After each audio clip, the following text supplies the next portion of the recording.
rendez-vous Forum Santé en partenariat avec votre magazine Forum Santé. Pardon, excusez-moi. Voilà, il est là.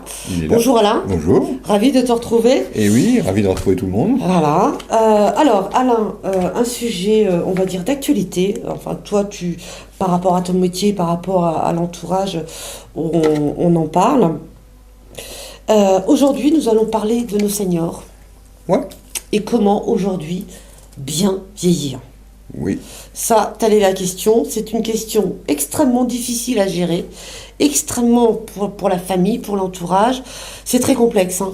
C'est très complexe. Et là, aujourd'hui, je voudrais mettre l'accent sur comment bien vieillir, ou plutôt comment rester chez soi, chez une personne très âgée. Donc on va plutôt s'enquérir et s'intéresser à des gens qui ont 90 ans, 85 ans, et qui sont très avancés et qui vivent chez eux, et je les invite, on va faire tout ce qu'il faut pour qu'ils vivent chez eux, et on va surveiller quelques points clés avant d'une éventuelle décision parce qu'à un moment, s'il n'y a plus personne pour les aider, il y a des questions qui se posent, maison de retraite, hôpital, ouais. EHPAD, tout ça c'est des questions.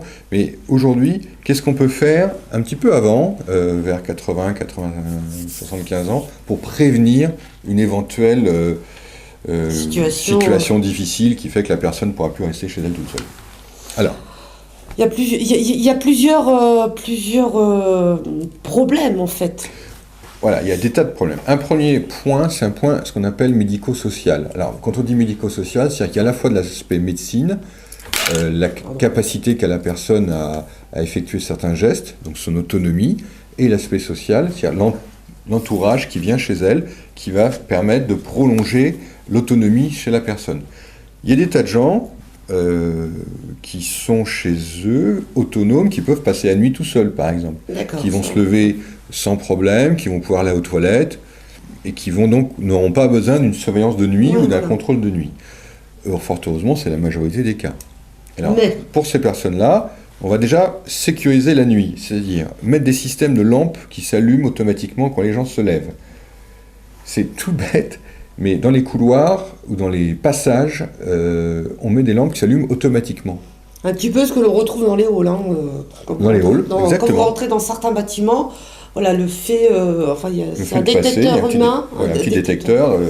Pourquoi ça? Parce que je me suis rendu compte que beaucoup de personnes âgées n'allument pas la lumière pour faire des économies, parce qu'elles connaissent bien la maison, parce que je sais où je vais, j'ai pas besoin d'allumer, je connais ça depuis 30 ans que je suis dans ma maison, et du coup, elles n'allument pas la maison. Voilà, ils ont leurs petites habitudes. Et il suffit qu'il y ait un objet qui soit par mégarde dans le passage, et paf, elle tape dedans, et c'est la chute, et la chute chez une personne âgée, c'est toujours compliqué.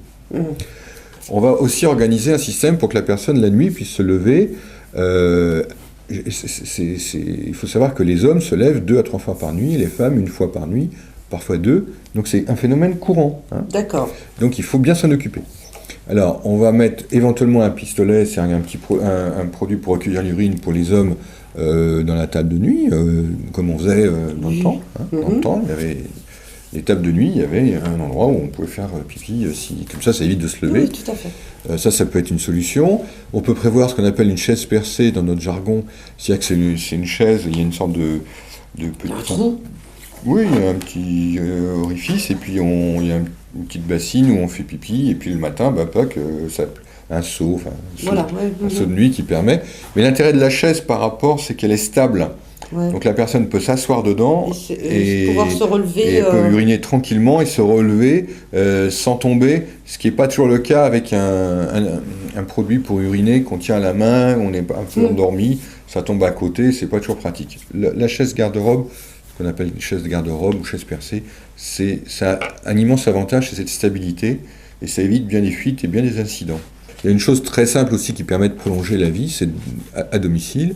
C'est 2 autres outils très pratiques, c'est le lit médicalisé. Alors, le lit médicalisé, c'est surtout il est intéressant parce que c'est un lit électrique qui permet à la personne d'être à bonne hauteur pour s'asseoir dans le lit, et puis de s'en servir, de le relever, et comme d'une aide au relevage. Donc elle peut passer de la position assise à la position debout, lever les pieds, demi-assis, voilà, et avec une aide électrique. Et aussi, elle peut relever les pieds ou relever le buste. Dans le lit, c'est très pratique. La personne qui se lève à 6 heures du matin, parce qu'elle est réveillée à 6 heures, elle peut relever son buste et lire dans son lit sans que son aide ménagère ne soit là avant 8 heures, par exemple. D'accord. Vous voyez, on fait... Et ça... Ce sont des petites choses qui c'est peuvent plusieurs justement petites choses apporter beaucoup. qui peuvent apporter beaucoup. Voilà. J'ai parlé d'aide ménagère à l'instant. Il est évident que si vous voulez que votre maman reste chez elle, il faut à un moment prévoir une aide ménagère qui passe parce que ça fait partie du tout. Hein. Donc, s'il n'y avait pas ces aides ménagères, ben, la vie à la maison chez les personnes âgées n'existerait pas. Donc, c'est indispensable de prévoir ça. Donc, vous consultez les associations d'aide ménagère. La plupart du temps, les sièges sont en mairie ou sont connus par les mairies. Donc, consultez votre mairie qui va vous expliquer. En général, ça s'appelle l'UNA, non? Oui, ça dépend des... Ça dépend les noms, les sigles changent, mais la plupart des associations d'aide ménagère ont des sièges en mairie ou à côté de la mairie. De toute façon, les mairies travaillent avec ces services. Les services sociaux des mairies travaillent évidemment avec ces personnes. Donc, elles vous mettront en relation et ça, c'est très intéressant. Qu'est-ce qui est fait un énorme travail aussi, puisque je parlais du médico-social, évidemment, c'est l'assistante sociale qui va vérifier les comptes de la personne, aider à organiser, faire les demandes qui sont bien souvent les demandes d'APA, d'aide personnalisée d'assistance à la personne. Et toutes ces personnes donc, âgées ont besoin d'une assistante sociale qui s'y connaît et qui va faire les dossiers et qui va faire ce qu'il faut.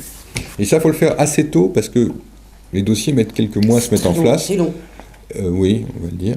Et même quand c'est bien géré, ça met un petit peu de temps, donc il faut assez tôt consulter une assistante sociale qui fait partie du lot. Donc je vous ai dit, aide ménagère, assistante sociale, le médecin traitant est l'homme clé, homme orchestre pour faire plein de choses, pour permettre à la personne de rester chez elle.